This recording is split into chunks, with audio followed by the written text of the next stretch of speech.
1 Raja-Raja 12 ayat 1 sampai 33.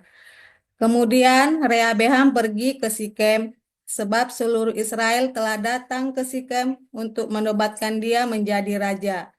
Segera sesudah hal ini kedengaran kepada Yerobeam bin Nebat. Pada waktu itu dia masih ada di Mesir, sebab ia melarikan diri ke sana dari hadapan Raja Salomo. Maka kembalilah ia dari Mesir. Orang menyuruh memanggil dia, lalu datanglah Yerobeam dengan segenap jemaah Israel dan berkata kepada Rehabeam, "Ayahmu telah memberatkan tanggungan kami, maka sekarang ringankanlah pekerjaan yang sukar yang dibebankan ayahmu dan tanggungan yang berat untuk dipikulkannya kepada kami, supaya kami menjadi hambamu." Tetapi ia menjawab mereka, "Pergilah sampai lusa, kemudian kembalilah kepadaku."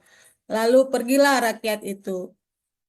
Sesudah itu, Rehabeam meminta nasihat dari para tua-tua yang selama hidup Salomo mendampingi Salomo, ayahnya. Katanya, "Apakah nasihatmu untuk menjawab rakyat itu?" Mereka berkata, "Jika hari ini engkau mau menjadi hamba rakyat, mau mengabdi kepada mereka, dan menjawab mereka dengan kata-kata yang baik, maka mereka menjadi hamba-hambamu sepanjang waktu." Tetapi ia mengabaikan nasihat yang diberikan para tua-tua itu.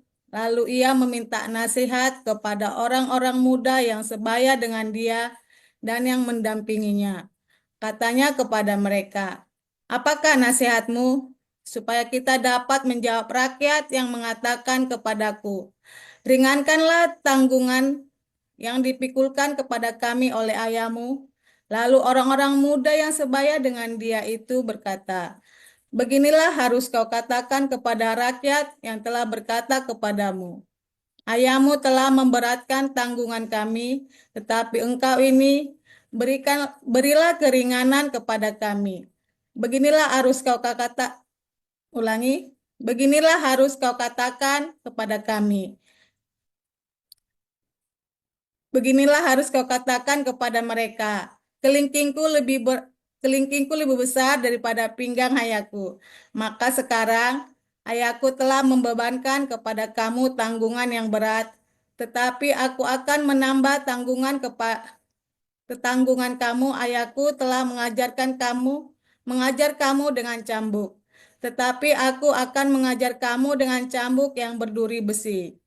Pada hari lusanya, datanglah Yerobeam dengan segenap rakyat kepada Rehabeam, seperti yang dikatakan raja. "Kembalilah kepadaku pada hari lusa." Raja menjawab rakyat itu dengan keras. Ia telah mengabaikan nasihat yang diberikan para tua-tua kepadanya. Ia mengatakan kepada mereka menurut nasihat orang-orang muda, "Ayahku telah memberatkan tanggungan kamu, tetapi aku akan menambahkan tanggunganmu itu. Ayahku telah mengajar kamu dengan cambuk, tetapi aku akan mengajar kamu dengan cambuk yang berduri besi." Jadi raja tidak mendengarkan permintaan rakyat, sebab hal itu merupakan perubahan yang disebabkan Tuhan, supaya Tuhan menepati firman yang diucapkannya dengan perantaraan Hakia orang Silo kepada Yerobeam bin Nebat. Setelah seluruh Israel melihat bahwa raja tidak mendengarkan permintaan mereka, maka rakyat menjawab raja, "Bagian apakah kita dapat daripada Daud? Kita tidak memperoleh warisan dari anak Isai itu. Kekemahmu, hai orang Israel, uruslah sekarang rumahmu sendiri, hai Daud." Maka pergilah orang Israel ke kemahnya, sehingga Rehabeam menjadi raja hanya atas orang Israel yang diam di kota-kota Yehuda. Kemudian Raja Rehabeam mengutus Adoram yang menjadi kepala Rodi, tetapi seluruh Israel melontari dia dengan batu sehingga mati. Bahkan Raja Rehabeam hampir-hampir tidak dapat menaiki keretanya untuk melarikan diri ke Yerusalem. Demikianlah mulanya orang Israel memberontak terhadap keluarga Daud sampai hari ini. Segera sesudah seluruh Israel mendengar bahwa Yerobeam sudah pulang, Maka mereka menyuruh memanggil dia ke pertemuan jemaah. Lalu mereka menobatkan dia menjadi raja atas seluruh Israel. Tidak ada lagi yang mengikuti keluarga Daud selain dari suku Yehuda saja. Ketika Rehabeam datang ke Yerusalem, ia mengumpulkan segenap kaum Yehuda dan suku Benyamin, 180.000 teruna yang sanggup berperang untuk memerangi kaum Israel dengan maksud mengembalikan kerajaan itu kepada Rehabeam anak Salomo. Tetapi datanglah firman Allah kepada Semaya, abdi Allah demikian. Katakanlah kepada Rehabeam anak Salomo, Raja Yehuda, dan kepada segenap kaum Yehuda dan Benyamin, dan kepada selebihnya dari bangsa itu. Beginilah firman Tuhan. Janganlah kamu maju dan janganlah kamu berperang melawan saudara-saudaramu orang Israel. Pulanglah masing-masing ke rumahnya, sebab akulah yang menyebabkan hal ini terjadi. Maka mereka mendengarkan firman Tuhan dan pergilah mereka pulang sesuai dengan firman Tuhan itu. Kemudian Rehobeam memperkuat Sikem di pegunungan Efraim, lalu diam di sana. Ia keluar dari sana lalu memperkuat Nuel. Maka berkatalah Rehobeam dalam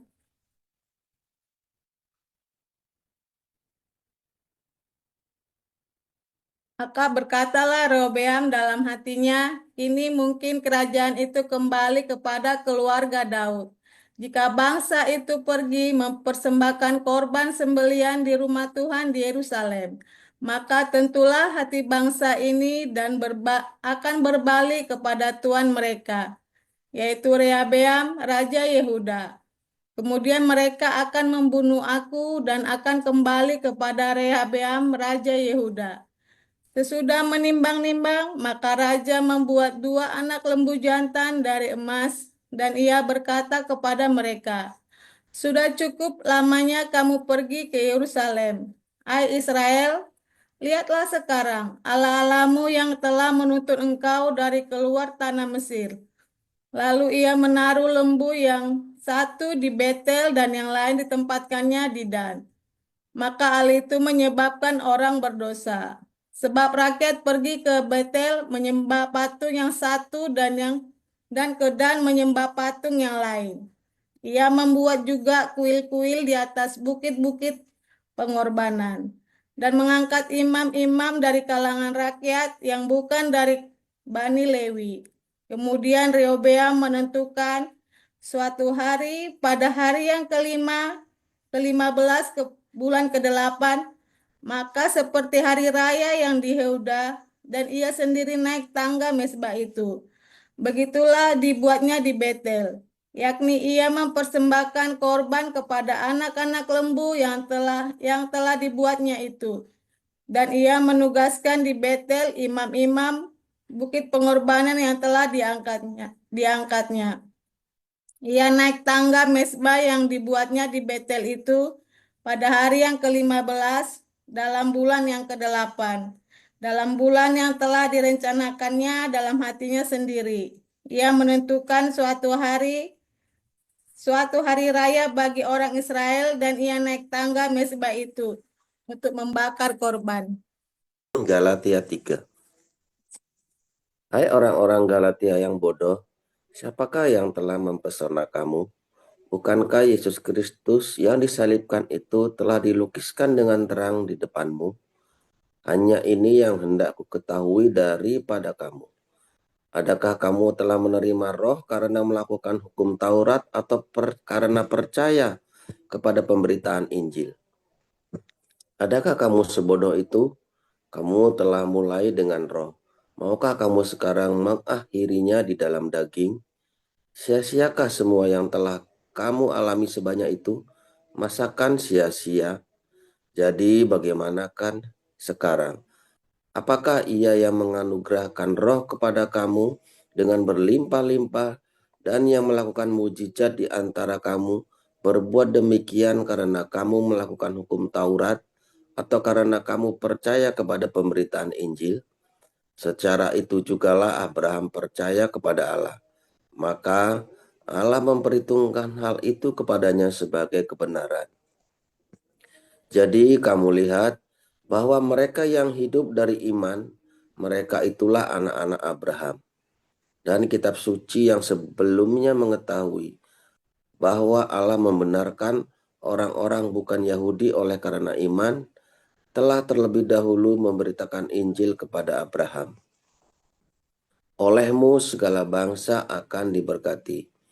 Jadi mereka yang hidup dari iman, merekalah yang diberkati bersama-sama dengan Abraham yang beriman itu. Karena semua orang yang hidup dari pekerjaan hukum Taurat berada di bawah kutuk. Sebab ada tertulis, terkutuklah orang yang tidak setia melakukan segala sesuatu yang tertulis dalam kitab hukum Taurat. Dan bahwa tidak ada orang yang dibenarkan di hadapan Allah karena melakukan hukum Taurat adalah jelas karena orang yang benar akan hidup oleh iman. Tetapi dasar hukum Taurat bukanlah iman, melainkan siapa yang melakukannya akan hidup karenanya. Kristus telah menebus kita dari kutuk hukum Taurat dengan jalan menjadi kutuk karena kita, sebab ada tertulis, terkutuklah orang yang digantung pada kayu salib. Yesus Kristus telah membuat ini supaya di dalam Dia berkat Abraham sampai kepada bangsa-bangsa lain, sehingga oleh iman kita menerima roh yang telah dijanjikan itu. Saudara-saudara, baiklah kupergunakan suatu contoh dari hidup sehari-hari, suatu wasiat yang telah disahkan, sekalipun ia dari manusia, tidak dapat dibatalkan atau ditambahi oleh seorang pun. Adapun kepada Abraham diucapkan segala janji itu dan kepada keturunannya. Tidak dikatakan kepada keturunan-keturunannya, seolah-olah dimaksud banyak orang, tetapi hanya satu orang, dan kepada keturunanmu, yaitu Kristus. Maksudku ialah, janji yang sebelumnya telah disahkan Allah tidak dapat dibatalkan oleh hukum Taurat yang baru terbit 430 tahun kemudian, sehingga janji itu hilang kekuatannya. Sebab jikalau apa yang ditentukan Allah berasal dari hukum Taurat, ia tidak berasal dari janji, tetapi justru oleh janjilah Allah telah menganugerahkan kasih karunia-Nya kepada Abraham. Kalau demikian, apakah maksudnya hukum Taurat? Ia ditambahkan oleh karena pelanggaran-pelanggaran sampai datang keturunan yang dimaksud oleh janji itu. Dan ia disampaikan dengan perantaraan malaikat-malaikat ke dalam tangan seorang pengantara. Seorang pengantara bukan hanya mewakili satu orang saja, sedangkan Allah adalah satu. Kalau demikian, bertentangankah hukum Taurat dengan janji-janji Allah? Sekali-sekali tidak. Sebab andai kata hukum Taurat diberikan sebagai sesuatu yang dapat menghidupkan, maka memang kebenaran berasal dari hukum Taurat. Tetapi kitab suci telah mengurung segala sesuatu di bawah kekuasaan dosa, supaya oleh karena iman dalam Yesus Kristus, janji itu diberikan kepada mereka yang percaya. Sebelum iman itu datang, kita berada di bawah pengawalan hukum Taurat dan dikurung sampai iman itu telah dinyatakan. Jadi, hukum Taurat adalah penuntun bagi kita sampai Kristus datang, supaya kita dibenarkan karena iman. Sekarang iman itu telah datang. Karena itu kita tidak berada di bawah pengawasan penuntun, sebab kamu semua adalah anak-anak Allah karena iman di dalam Yesus Kristus. Karena kamu semua yang dibaptis dalam Kristus telah mengenakan Kristus. Dalam hal ini tidak ada orang Yahudi atau orang Yunani, tidak ada hamba atau orang merdeka, tidak ada laki-laki atau perempuan, karena kamu semua adalah satu di dalam Kristus Yesus. Dan jikalau kamu adalah milik Kristus, maka kamu juga adalah keturunan Abraham dan berhak menerima janji Allah. Amin. Saudara, mengapa Islam bisa menaklukkan kerajaan Kristen Yaman, kerajaan Kristen Syria, kerajaan Kristen tua, ya Bizantin. Ya, memang saat itu memang sudah rapuh ya, terutama Bizantin itu sudah diserang oleh pasukan salib yang terakhir. Tapi ada faktor yang lebih penting, saudara. Karena waktu itu gereja tidak melakukan tugasnya, ya, gereja tidak melakukan kewajibannya atau panggilannya untuk mengasihi, untuk memberkati, saudara, untuk mengampuni. Gereja itu penuh dengan dendam, saudara ya, saling balas. Gereja itu terlibat dalam politik dan mereka saling membalas harga diri. Dan kalau ada bishop yang satu atau pejabat gereja yang satu, kardinal yang satu disenggol, nanti dibalas lagi, saudara. Para pemimpin itu tidak menunjukkan cintanya Tuhan Yesus, melainkan menunjukkan jabatan, level, pangkat, ya, kekuasaan. Dan terlebih lagi para pemimpinnya cabul, saudara, zaman itu ya. Waduh, Anda jangan tanya lagi ya kalau masalah para biarawan gereja, para uskup yang katanya selibat itu tidak menikah ya, demi gereja tidak menikah. Malah nggak taunya punya gendakan, anaknya sarembel, saudara, anak haram semua. Lalu dengan wewenang kekuasaannya mereka miliki, ya, dengan uang yang banyak, maka uang yang banyak salah gunakan untuk memuaskan yang tindakan-tindakan percabulan, kemaksiatan yang bahkan melebihi jemaatnya sendiri, saudara. Melebihi orang berdosa, ya, orang-orang awam yang berdosa. Nah, kemudian dari situ mulai ya, terjadi ketimpangan sosial. Rakyat melihat, tapi tidak berani. Karena begitu berani ngeritik pendeta, berani ngeritik hamba Tuhan, dipenjara, saudara. Kalau berani mengkritik pejabat agama, ya kayak Anda itu kalau berani ngeritik Habib, kemarin kan masuk penjara. Kalau sekarang udah nggak bisa, saudara ya. Rakyat-rakyat pribumi sudah disadarkan oleh YouTube-nya Nabi 26, Joseph Paulsan. Ya, saya selalu katain, dasar lu babune Arab, jongose Arab. Lama-lama mereka sadar juga rupanya, saudara ya. Tetapi gereja juga pernah jatuh di dalam hal seperti itu, saudara. Makanya Islam itu bisa mengalahkan kerajaan Syria, kerajaan Kristen Syria, kerajaan Kristen Yaman, kerajaan Kristen Alexandria, kerajaan Kristen yang ada di Bizantin, dikalahkan oleh Islam, saudara. Dikalahkan dengan cara apa? Rakyatnya berkhianat, saudara. Rakyatnya mengkhianati rajanya dan mengkhianati gereja. Itu terjadi beneran ya, saudara ya. Makanya itu tadi ya, kalau dengar takbir itu kan, wah, seakan-akan gagah perkasa. Padahal kalau diperangin bener-benernya Islam nggak bakal menang, saudara. Kalau diperangin beneran Islam nggak menang. Tetapi karena rakyat dari negara tersebut berkhianat, maka Islam bisa menang. Itu yang terjadi. Ya. Nah, mengapa Islam tidak bisa menguasai Eropa hari ini? Karena setelah jatuhnya Bizantin, gereja sadar, saudara. Gereja sadar dan mulai. Gereja berdiakonia, bersedekah. Gereja adalah tempat rakyat untuk mendapat perlindungan. Itu benar-benar jalan.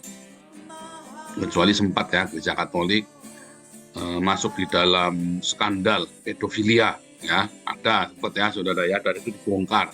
Tapi waktu gereja tidak mau mengakui, ya gereja Katolik habis, saudara, jemaatnya. Begitu Paus Francis mau mengakui, maka orang-orang mulai kembali ke gereja.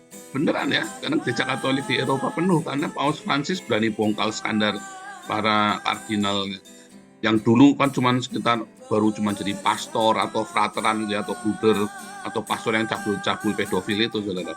Dibongkar, dimasukkan penjara satu-satu, baru di gereja Katolik banyak kembali ya, jemaatnya banyak. Jadi tidak ada yang ujuk-ujuk, saudara ya, ujuk-ujuk misalnya nih ada gereja ujuk-ujuk bubar, yayasan ujuk-ujuk bubar, pelayanan ujuk-ujuk bubar, enggak ada, saudara. Ada asal usulnya. Selalu dimulai dengan perjinahan, selalu dimulai dengan saudara, penyalahgunaan keuangan untuk hedonisme. Balik lagi, disalahgunakannya untuk foya-foya hedonisme, saudara. Jadi nggak ada yang ujuk-ujuk bubar, itu nggak ada. Ya. Tetapi itu selalu bertahap. Mengapa bisa bubar? Ketika pendetanya berzina, hamba Tuhannya, orang-orang yang melayani itu berzina, atau menyalahgunakan uangnya itu berfoya-foya, bukan untuk mensejahterakan jemaat. Ya, mengapa bisa bubar? Karena kemudian disitulah terjadi, saudara, policy-policy, kebijakan-kebijakan dari gereja yang tidak sejalan sama Tuhan lagi. Walaupun sudah dipikir sama-sama loh, saudara, sudah dirembuk loh. Tapi bisa nanti yang muncul adalah apa, saudara? Egoisme, cari selamat diri sendiri, cari nama, cari popularitas, tanpa mempedulikan kesejahteraan umat lagi. Orang kerja juga sama, saudara ya. Orang bekerja ya, kalau Anda kerja, kalau Anda kerja di sebuah perusahaan, Anda kerja sekuler ya, di swasta atau pegawai negeri. Kalau kamu hidupnya kudus, kamu hidupnya sederhana, hidupnya kudus, jaga benar-benar jangan ada pecah-pecah puluh perzinahan, dan kamu hidupnya jaga dalam kesederhanaan ya, bukan mewah-mewah. Percaya saya, saudara, pekerjaanmu pasti akan stabil, tidak akan turun, cenderung naik. Kenapa? Karena cara berpikirmu sehat. Entah mengapa kalau kamu hidupnya dalam percabulan, kalau kamu hidupnya di dalam keserakahan, kamu tidak suka berdiakonia, tidak suka sedekah, entah mengapa cara berpikirmu bisa beda, saudara, sama orang-orang yang hidupnya benar. Ya, maksudnya tidak berzina dan jaga hidupnya di dalam kekudusan. Ya, tidak berzina dan selalu berdiakonia, sedekah. Dua hal itu ya, saudara ya. Entah kenapa bisa beda cara ininya, saudara ya, cara berpikirnya, cara responnya. Kenapa? Ya kan? Ya banyak hal pokoknya. Ya misalnya ya kayak karena nggak deg-degan, orang kalau sering selingkuh, sering berzina kan deg-degan, saudara. Ya kan? Kamu orang baik-baik, tiba-tiba kamu sering selingkuh, ya deg-degan. Dan kamu cari selamat karena kamu ingin memuaskan. Pemikiranmu apa? Ingin memuaskan hawa nafsu dengan curi-curi. Dan itu kan mempengaruhi hal-hal yang lain. Kamu jadi banyak sekali agenda dalam kepala kamu, banyak sekali persoalan-persoalan dalam kepala kamu yang dapat itu. Walaupun kamu tidak pintar kerja, tapi kamu hidupmu di dalam kekudusan. Kamu jaga hidupmu di dalam cinta yang sejati dan selalu bersedekah. Maka karirmu akan stabil, saudara. Sak goblok-gobloknya kamu, saudara. Percaya saya. Banyak orang goblok tapi cukup ngacengan, saudara. Orang udah goblok, males, nafsunya gede, ya repot, saudara. Tapi kalau kamu hidupnya dalam kekudusan, sak goblok-gobloknya kamu. Makanya ini sebetulnya semua ya, ini pesan Tuhan 2025 untuk kalian semua di komunitas ini. Saya melihat benang merahnya sama. Semua yang kalian alami, dan kemarin saya nubuatin ya, 2 minggu ya, saya memang nggak bisa semuanya, minta maaf ya. Semua yang saya kasih nubuat, saya melihat, saya menerawang gitu ya, benang merahnya sama, saudara. Kamu akan berhasil kalau kamu hidup di dalam kekudusan dan kamu hidup di dalam sedekah. Ya, kamu bersedekah yang rajin dan kamu hidup dalam kekudusan. Pasti kamu stabil. Sekalipun kelihatannya kamu digonjang-ganjing, jangan takut, tenang. Nah, kesalahan saya waktu saya kerja sekuler, saya kan kurang pengalaman ya. Saya kerjanya bagus, saudara. Tetapi sering banyak intrik, saya khawatir, saudara ya. Waduh begini, aduh begini, aduh begini. Waduh itu teman ceweknya banyak, setiap kali ada tamu dikasih cewek, di entertain. Waduh saya nggak bisa, saya nggak kenal. Saya ini nggak kenal cewek, saya nggak kenal ini. Saya panik, saudara ya. Itu kesalahan saya. Padahal ya dengan cara Tuhan yang ajaib ya saya selalu lolos. Digencet, difitnah, ya intrik kayak apa, ya saya selalu lolos.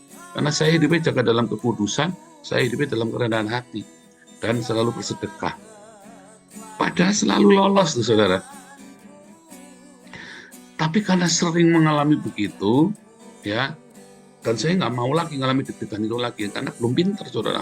Karena saya kan Karir saya kan di usia 27 tahun itu saya sudah melejit karir saya, saudara ya. 29 tahun udah jadi GM ya, udah jadi GM di sebuah perusahaan. Jadi saya waktu itu karir terlalu cepat, tapi tanpa kematangan karakter, sehingga saya limbung. Nah, di situ mulai saya coba segala macam yang saya nggak kamu. Kamu tidak perlu sampai pusing seperti itu, saudara ya. Pikirkan sebisanya, setelah itu kamu serahkan sama Tuhan. Pokoknya hidup kamu dalam kekudusan, pokoknya hidup kamu selalu bersedekah. Aman, tak jamin itu, saudara. Stabil nanti kamu. Yang kayak tetap kerja yang rajin, jangan males-malesan ya. Itu kan rajin, jujur, itu tetap nomor satu. Tapi untuk mengamankan ketika kamu di dalam berbagai macam gonjang-ganjing, hiduplah tetap di dalam kekudusan. Kedua, tetaplah bersedekah. Segala macam setan alas, segala macam bajingan-bajingan yang mencoba mengoncang kamu nggak akan bisa, saudara. Kalau rajin, jujur, rendah hati, itu wajib ya, saudara ya. Pinter itu nggak wajib, saudara. Pinter kerja itu nggak, pinter smart ya, IQ tinggi itu nggak wajib. Yang wajib itu kamu rajin, jujur, dan rendah hati, jangan tersinggungan. Tetapi untuk menjaga kamu dari semua badai dalam pekerjaanmu, kamu harus jaga kekudusan. Dan kamu harus penuh dengan cinta. Begitu kamu tinggalkan ini, saudara, mulai cara berpikirmu bisa beda, saudara. Dan kamu mulai goyang tuh, cara kerja kamu, keputusan-keputusan yang diambil, baik itu sekuler maupun gereja, sama saja. Bisa nanti ruwet, saudara. Makanya saya marah kalau kamu pengurus dan hidupmu tidak kudus. Saya marah, saudara. Semua pengurus hidupnya harus dalam kekudusan. Ya. Semua pengurus hidupnya ada dalam kekudusan. Kalau hidupmu tidak dalam kekudusan, entah mengapa keputusan yang kamu ambil akan mengganggu, saudara. Akan beda. Sehingga kemudian kamu bisa mengambil keputusan-keputusan yang konyol, yang justru tidak menguntungkan kita, malah menguntungkan dirimu sendiri, tetapi kamu malah jadi rugi, bumerang buat kamu. Keputusan yang kamu ambil itu kamu pikir hebat, tapi malah jadi bumerang buat kamu. Tapi kalau kamu hidup dalam kekudusan selalu, dan kamu di dalam bersedekah, niatan kamu selalu ada sedekah di sana, ya.